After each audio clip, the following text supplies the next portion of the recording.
ككفتي هذا الميزان تبدو الأسعار متأرجحة بين ارتفاع واعتدال أو انخفاض في بعض الأحيان، وذلك حسب مواسم الإنتاج وقانون العرض والطلب.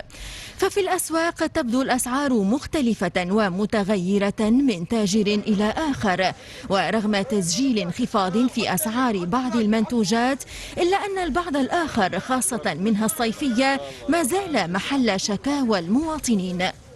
شوية الفلفل قاعد غالي شوية وكهو، أما الحمد لله لاباس بالكدا بالكدا وكنا ونصبحنا. سالي عني بيه بطاطا بدينا طماطم ب 1200، الفلفل ب 1600، فضل ما عند الله. اللحم غالي والخضرة رخيصة شوي. كيفاش نقص التوقع الكيلو فلفل في الصيف ب 3600، الفقوس تشوف 2400، 3600 نفس الموضوع. هو فرد سوم هو والفلفل. هاي كيف في الصيف احنا تو انت في الصيف تاخذ في البطاطا الطماطم ب 1400 الكيلو. فلفل 3800 بنيتي، غالي غالي غالي غالي. شنو هذا شنو؟ سوى الطماطم هو الفلفل هو. المواطن المهم ديما يلوج كيفاش باش يعبي القفه نتاعه ما يوصلش. التونسي راه ديما يشكر، حب عنده فلوس ولا ما عندوش ديما يشكر، تصورش حتى مليون، ديما كنا نصور 100,000. خاطر الدنيا طارت، دوك واحد الناس تاخذ 300,000، ما فهمش الكريا للماء للضوء ها مطرف قراع ها ومروح. هو حال التونسي الذي أضحى في حالات عديدة غير قادر على مجابهة مصاريف معيشته وأسرته، وهو ما أرجعه رئيس المنظمة التونسية لإرشاد المستهلك لطفي رياحي إلى تضخم الأسعار في تونس.